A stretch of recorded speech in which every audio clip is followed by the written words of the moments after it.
पसंद करता हूँ, झूठ बोलने से बचता हूँ। मैं आपको 3-4 छोटी छोटी कहानियाँ सुना रहा हूँ। ये सारी कहानियाँ सच्ची हैं, 1% सच्ची हैं, पर मैं किसी का नाम नहीं लूँगा। जिनकी कहानी है उनका नाम नहीं लूँगा, उनकी प्राइवेसी का मामला है। पर हाँ, सच्ची कहानियाँ हैं। अच्छी बात है कि इन कहानियों के किरदार हम लोग नहीं बने, ईश्वर करे हम कभी ना बने, लेकिन कहानियाँ सच्ची हैं। जब मैं दिल्ली आया था 1990 में, मैं हरियाणा के एक शहर से, भिवानी से दिल्ली आया था पढ़ने के लिए। मेरे ड्रीम कॉलेज में हंसराज भी एक था, पर मेरा संयुक्त से मेरा एडमिशन जाकिर हुसैन में हुआ। मेरे अंक ठीक थे, यहाँ हो सकता था, पर मैं तो नई दिल्ली स्टेशन पे उतरा, बाहर निकला, पता लगा वहीं एक कॉलेज है, वहीं एडमिशन ले लिया मैंने। तो लोगों ने कहा कि यार कैंपस बड़ा अच्छा होता है। मैंने कहा क्या फ़र्क पड़ता है, कॉलेज कॉलेज होता है, छड्डो, यही छड्डो में सिखाने आया हूँ आप लोगों को। ठीक है, स्टेशन से निकले वहीं कॉलेज है, मैंने घर जाना होगा तो आराम से कॉलेज से निकल जाएंगे, क्या रखा कैंपस में। पर मेरा एक दोस्त जो मेरे साथ ही आया था उसी शहर से, उसने एडमिशन हंसराज कॉलेज में लिया। मैं और वो स्कूल के डिबेटर्स थे, डिबेटिंग में हम लोग स्कूल टाइम से काफ़ी एक्टिव थे। डीयू में आए तो यहाँ भी एक्टिव रहे। डीयू में मैंने करीब 5 साल डिबेटिंग की और मेरा ख्याल है कि लगभग 300-400 डिबेट्स मैंने जीती होंगी डीयू में, कुछ हरी भी होंगे, लेकिन मैंने खूब डिबेट, वो मेरा दरअसल दाना पानी था, रोजी रोटी मेरी वही थी कॉलेज के दिनों में। घर से पैसे मैं लेता नहीं था, मिलते भी नहीं थे, लेना क्या था, ऐसी स्थिति भी नहीं थी उस समय मेरे घर में कि मिल सके। तो डिबेटिंग मेरा रोजगार था, एम्प्लॉयमेंट था मेरा, उससे काम चल जाता था आराम से। उसका भी चल जाता था, वो हंसराज से था, मैं जाकिर हुसैन से था। हम खूब डिबेट से मिलते थे। अक्सर ट्रॉफी या तो हम जीतते थे या वो जीतता था, कोई भी जीते रूम पे ही आती थी, क्योंकि हम रूममेट्स थे, एक साथ ही रहते थे। वो मुझसे योग्यताओं के मामले में 21 था, बल्कि अगर वो 21 था तो मैं 15 ही रहा हूँगा या 12 रहा हूँगा, 22 या 21 तो नहीं रहा हूँगा, मुझसे बेहतर था योग्यताओं में, बड़ा अच्छा व्यक्ति था। ग्रेजुएशन के बाद मैंने एमए हिंदी साहित्य में एडमिशन लिया, जबकि बीए ऑनर्स हिस्ट्री में किया था मैंने। उसने तय किया कि वो कुछ और करेगा, प्रोफेशनल कोर्स करेगा, नौकरी करेगा, तो वो चला गया दिल्ली से। मैं दिल्ली में रहा। फिर मैं एमए के बाद तैयारी करने लगा यूपीएससी की। तब तक मैं यूजीसी जेआरएफ कर चुका था। पहला अटेम्प्ट दिया, प्रीलिम्स हो गया। मेंस मेरा 96 के मेंस की बात कर रहा हूँ, मेंस शुरू होने वाला था, 2 दिन रह गए थे। करीब 10 दिन पहले वो मेरे पास आया हुआ था दिल्ली में, मिलजुल के अच्छे से बात कर गया था। उन दिनों उसका एक प्रेम संबंध कहीं हमारी ही एक मित्र के साथ चल रहा था। हम सब दोस्त थे, तो उनमें से 2 लोगों का आपस में का अफेयर था। मुझे नहीं पता क्या हुआ, लेकिन मेरे मेन एग्जाम से 2 दिन पहले रात को 12 बजे एक फ़ोन आया और ये बताया गया कि मेरे दोस्त ने फंदा लगा के अपनी जीवन लीला समाप्त कर ली है। वो दिल्ली से दूर था कहीं, और जिस व्यक्ति के बारे में मेरी राय ये थी कि उतना जीवट वाला व्यक्ति कोई हो नहीं सकता, जो जिंदगी से हार सकता ही नहीं, जिसके होने से कई लोग हमेशा जीता हुआ महसूस करते हैं, वो चुपचाप एक बंद कमरे में जिंदगी से हार गया। मैं आज तक नहीं समझ पाया कि ऐसा कैसे हुआ। बाद में टटोला, उसके पेरेंट्स से बात हुई, भाई से बात हुई, उन्होंने उसकी याद में एक सोशल वर्क शुरू किया ताकि किसी और बच्चे को ऐसा न करना पड़े। तो जो हल्का हल्का अनुमान हुआ वो है कि शायद कुछ ऐसा था रिलेशनशिप में जो नहीं संभल पाया था, और रिश्ता टूट ना जाए इसका दबाव बहुत ज़्यादा था, और वो दबाव झेल नहीं पाया। इस उम्र में ऐसा फेज आता है, कई बार आता है। ये एक कहानी है, हंसराज कॉलेज से ही जुड़ी है, इसलिए मैंने सोचा कि वहीं से बात शुरू करूँ। नाम जैसा कि मैंने कहा मैं नहीं बताऊंगा, तो नाम बताने का मतलब भी नहीं। और वो जिसकी मैं कहानी सुना रहा हूँ, आप लोगों के जन्म से पहले की बात है। आप तो सब 21वीं सदी वाले बच्चे होंगे ना, जेन ज़ी होंगे आप सब लोग, तो ये तो बहुत पुरानी बात है। एक दूसरी कहानी सुनाता हूँ। मैं आपको 2-3 कहानियाँ सुनाऊंगा, फिर उन सबका सार निकाल लेंगे एक साथ हम लोग। दूसरी कहानी ये है कि जब मेरा सिलेक्शन हो गया 97 में, 96 अटेम्प्ट में पहली बार में मेरा सिलेक्शन हो गया था। मैं एक्सटेंशन लेके तैयारी कर रहा था, और डीयू में मैं पढ़ा भी रहा था उस समय। तब मैं शायद डीएवी कॉलेज में था या अग्रसेन, मैं 2 जगह पढ़ाई डीयू में, तो उनमें से किसी कॉलेज में पढ़ा रहा था उस समय में। तो उस समय एक लाइब्रेरी है कैंपस में ही, सेंट्रल रेफरेंस लाइब्रेरी, आप जानते होंगे, CRL बोलते हैं, जो विवेकानंद जी की स्टैच्यू है उसके सामने ही वो लाइब्रेरी है। उस लाइब्रेरी में नीचे सब बैठ के पढ़ते हैं, और टॉप फ्लोर पे रिसर्च फ्लोर है, जहाँ MPhil PhD वाले बच्चे पढ़ते हैं। मैं उस समय शायद PhD कर रहा था या MPhil खत्म हुई थी, वहीं बैठता था, पढ़ता था रोज। कई दोस्त पढ़ते थे हम लोग वहाँ। हम सुबह 8 बजे लाइब्रेरी खुलते ही वहाँ घुसते थे, रात को 1 बजे निकलते थे लाइब्रेरी बंद होने के समय। तो वहाँ एक छत थी, छत पे छोटी सी कैंटीन थी जहाँ हम लोग जब जब बोर होते थे दिन में 3-4 बार जाके चाय पीते थे। चाय पी ली, बिस्किट खा लिया, थोड़ी गप्पे मार ली, वो सब वहाँ करते थे। तो वहाँ मेरे बहुत सारे दोस्त थे, उनमें से कई लोग अब बहुत सीनियर सिविल सर्वेंट्स हैं, कुछ लोग प्रोफेसर हैं DU में। 2 बच्चे थे मुझसे जूनियर, 3-4 साल जूनियर थे, बड़े प्यारे बच्चे थे। मुझे उस समय तक पढ़ाई लिखाई का शौक अच्छा खासा हो गया था, तो वो रोज मेरे साथ बैठते थे केवल बात करने के लिए। किसी मुद्दे पर बहस करनी है तो बहस होती थी, समझते थे। फिर मुझे पता लगा कि वो दोनों रिलेशनशिप में हैं, रिश्ते में हैं, दोनों ने शादी भी कर ली। उनकी योजना DU में पढ़ाने की थी या सिविल सर्विस की भी थी, शायद पता नहीं।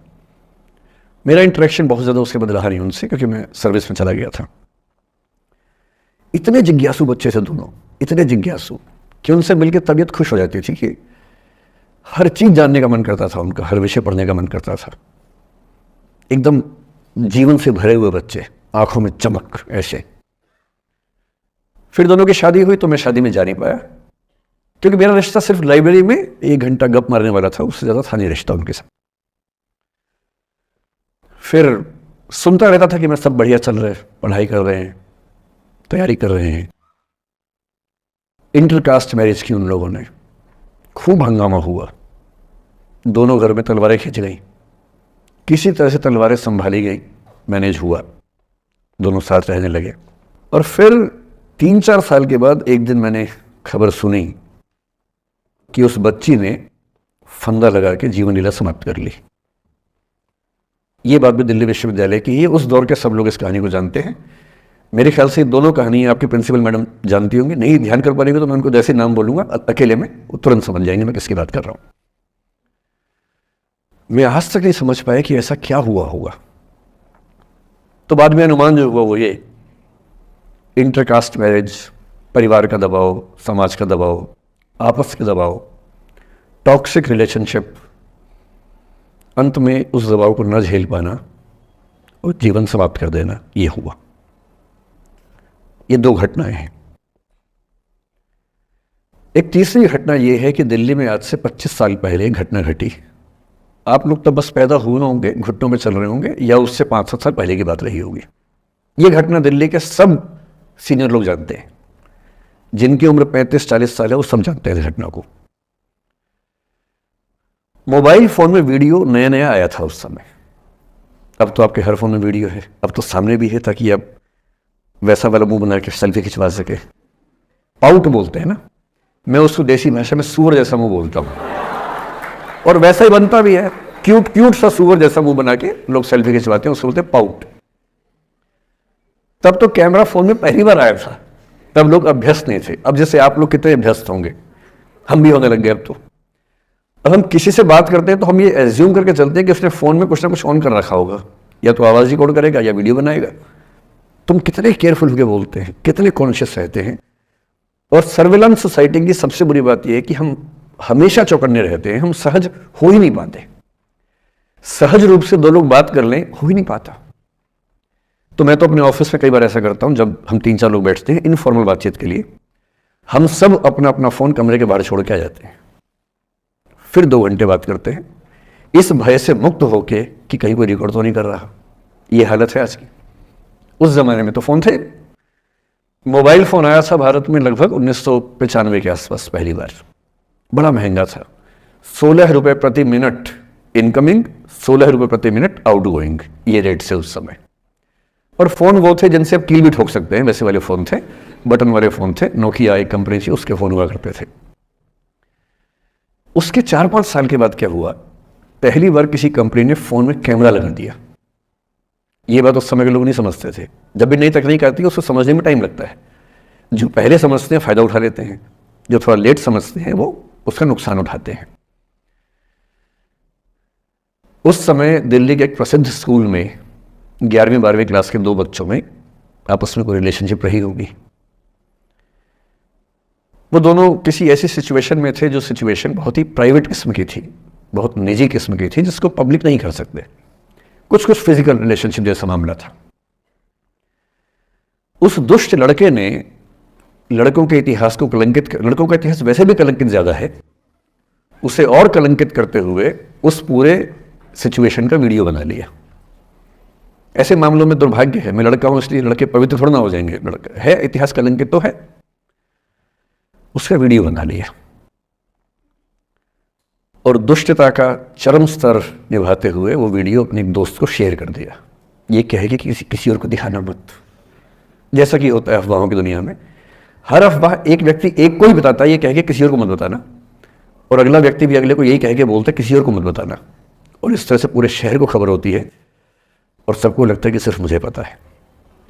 वो वीडियो फैल गया, नए नए फ़ोन आए थे, पर वो फ़ोन कम लोगों के पास थे, कैमरे वाले फ़ोन, तो फ़ोन से कितना फैलता, ज़्यादा नहीं फैला। लेकिन उस समय दिल्ली की एक कुख्यात मार्केट हुआ करती थी, पालिका बाजार, अभी भी है, पर तब वो कुछ और कामों के लिए कुख्यात हुआ करती थी। अब तो कपड़े मिलते हैं, तब कपड़ों के साथ कई चीज़ें और मिलती थी वहाँ, जैसे गंदी फिल्मों की सीडी चाहिए हो तो वहाँ मिलती थी, ग्रे मार्केट में चोरी छिपे। इस वीडियो को सीडी में कन्वर्ट करके लोगों ने वहाँ से खरीदा, लाखों करोड़ों की संख्या में। नए नए टेलीविज़न चैनल प्राइवेट आए थे, और प्राइवेट टीवी चैनल को खबरों की भूख इतनी होती है कि वो खबर के लिए जान दे सकता है और जान ले भी सकता है किसी की।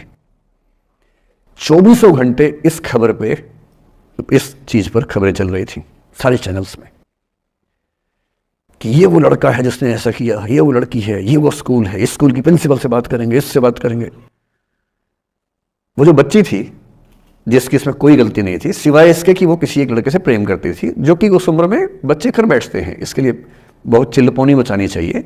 बच्चों को आप हर बात पे अपराधी नहीं मान सकते। उस बच्चे की गलती सिर्फ इतनी थी कि उसने अपने दोस्त पे भरोसा किया, जो भरोसे के लायक था नहीं। वो नीच किस्म का व्यक्ति था जिसने उस संबंध की गरिमा को समझा नहीं। उस बच्ची के घर के बाहर 24 घंटे न्यूज़ चैनल से कैमरे खड़े रहे, घर से कोई भी निकले 50 कैमरे पीछे, आप बताइए आपकी बेटी कैसी है, आप बताइए आपकी बहन कैसी है। अंत में उस पिता ने अपनी बच्ची को इस देश से बाहर भेज दिया। उसके कुछ दिन बाद की जो खबर टीवी चैनल से नहीं दिखाई, उसके पिता ने आत्महत्या कर ली। ये तीसरा इंसिडेंस है। ये सारी खबरें सच्ची बता रहा हूं मैं, इनमें से एक भी झूठ नहीं है। झूठी कहानियों से मोटिवेशन दिया जा सकता है, मैं जानता हूं, पर जब सच्ची कहानियां हैं तो मैं झूठ क्यों बोलूं? सारी सच्ची कहानियां बता रहा हूं मैं आपको। एक चौथी कहानी जो आप में से कई लोगों की होगी। मेरा एक स्टूडेंट है, सिविल सर्वेंट है, सीनियर लेवल पे है, करीब 40 साल का है। उसने आज तक शादी नहीं की। क्या उसकी शादी करने की इच्छा नहीं थी? पूरी इच्छा थी। फिर क्यों शादी नहीं की? भाई कुछ लोग तो होते हैं कि शादी करनी ही नहीं, कोई मिशन है, योगी जी है, मोदी जी है, ठीक है, उनका तो मिशन है, ममता जी है, उनका मिशन है। पर जिसका जीवन में ऐसा कोई मिशन नहीं है और जिसको प्रेम करने का मन भी करता हो, वो तो शादी करता है आमतौर पे। उसने शादी क्यों नहीं की जानते हैं? जब वो 25-26 की उम्र में था, जब वो मेरा विद्यार्थी भी था, एक दिन मेरे पास आके बोला कि सर एक बात करना चाहता हूँ। मुझसे मेरे स्टूडेंट्स ऐसी बातें खूब करते हैं पर्सनली आके, अब तो मैं टाइम कम दे पाता हूँ, पहले तो ये सब होता रहता था क्लास के अलावा। एकदम रोता हुआ आया, आंखों में आंसू भरे हुए बहुत सारे। अरे क्या हो गया भाई? तो फिर उसने किसी का नाम बताया कि सर वो ही मेरी स्टूडेंट थी, कि सर उसके साथ रिलेशनशिप थी, उसने धोखा दिया है मुझे। अच्छा, धोखा देने वाली कहानी मुझे बहुत अपील नहीं करती। मेरा मानना है कि दोनों पक्षों की गलतियां होती हैं। आप केवल अपने पर्सपेक्टिव से सोच सोच के धोखा करते रहते हैं, ऐसा थोड़ा ना होता है भाई। कुछ तो मजबूरियां रही होंगी, कोई यूं ही बेवफा नहीं होता, कुछ तो वजह होगी ना। आप थोड़ा उसकी वजह, उसका भी तो, उसकी कहानी भी तो सुनिए। और मैं जब जब दोनों कहानियां सुनता हूं मुझे लगता है कि मामला ग्रे है। आप किसी एक पे उंगली उठा ही नहीं सकते कि इसने ऐसा किया। दोनों की गलतियां होती हैं, ऐसा थोड़ा कि एक की होती है। बहरहाल इन भाई साहब को ऐसा लगा कि धोखा हो गया उनके साथ, तो मैंने कहा चलो कोई बात नहीं यार, हो गया तो हो गया, तू नहीं कोई और सही, ऐसा क्या है। इतनी बड़ी दुनिया है, 8 अरब की आबादी अब है, उस समय भी 6-7 अरब तो थी। मैंने कहा 3.5 अरब 350 करोड़ में कोई तो होगी तुम्हारे लिए, ऐसा क्या है, कोई और देखेंगे। और वो थोड़ा ज़्यादा सेंटिमेंटल था उस समय। धीरे धीरे पता नहीं उसके मन में क्या बैठ गया, उसके मन में ये बैठा कि दुनिया की सारी लड़कियां धोखेबाज होती हैं। ऐसे मूर्खों की कमी नहीं है दुनिया में, ऐसे बहुत मूर्ख हैं। दर्शन की दुनिया में इसे अवैध सामान्यीकरण कहते हैं, इलिसिट जनरलाइजेशन। इसका मतलब बहुत छोटे सैंपल के बेस पे ये समझ लेना कि ये थियरी पूरे ब्रह्मांड पर लागू होती है। एक लड़की ने धोखा दिया, मान लीजिए धोखा दिया, धोखा इसने दिया कि उसने दिया कि किसी ने दिया, जो भी कहानी हो, एक सैंपल से ये मान लेना कि सब ऐसे होते हैं। और उसके बाद से उसने कम से कम 10 बार कोशिश की, 10 लोगों से मिला, बातचीत की शादी के लिए। डेटिंग तो क्या करेगा 40 की उम्र में, लेकिन हाँ बातचीत करके देखा कि शायद रुचियाँ मिल जाएं, स्वभाव मिल जाए तो शादी के बारे में सोचें। हर बार 3, 4, 5 मीटिंग के बाद वापस हट जाता है। अब तो मैंने पूछना बंद कर दिया है। जब तक मैं पूछता था, बोलता था कि सर 3, 4 मीटिंग के बाद लगता है कि ये भी वैसी ही है। मैंने कहा भूल जाओ भाई, उससे भूल जाओ, बात खत्म हो गई। उसके बच्चे घूम रहे हैं आजकल स्कूल में, अब तुम कम से कम शादी तो कर लो। वो भाई साहब आज तक अकेले हैं और अब तो बाजार में मूल्य भी कम हो गया उनका, अब विकल्प भी ज़्यादा नहीं मिलते हैं। अब जो विकल्प मिल रहे हैं वहाँ उसकी रुचि और कम हो गई है। तो पूरी संभावना है कि वो जीवन अकेले ही गुजरेगा अब उसका।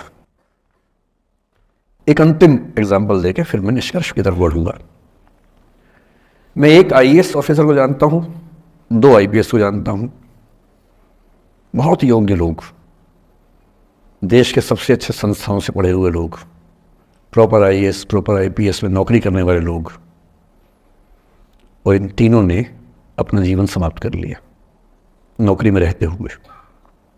क्यों? क्योंकि नौकरी और घरेलू जो दुविधाएं थी उनको झेल नहीं पा रहे थे, ना झेल पा रहे थे, ना भूल पा रहे थे, लेट गो नहीं कर पाए तो गिव अप कर दिया। और इसलिए मुझे अक्सर लगता है कि जितनी चीज़ें हम सिखाते हैं बच्चों को, हिस्ट्री, इकोनॉमिक्स, लिटरेचर, वो सब ठीक है, उनका भी महत्व है। शायद उससे ज़्यादा महत्व इस चीज़ का है कि ये समझें कि अपने इमोशंस को कैसे मैनेज करना है।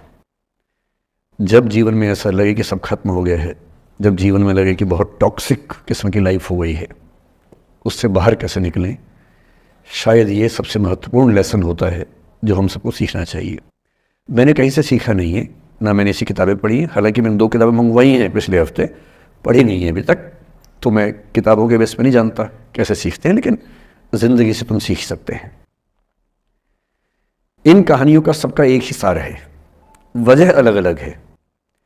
एक व्यक्ति ने इसलिए अपना जीवन समाप्त किया कि वो रिश्ता उसके हाथ से छूट रहा था, एक ने इसलिए जीवन समाप्त किया कि रिश्ता बन गया था पर समाज के दबाव, घर के दबाव मैनेज नहीं कर पाए।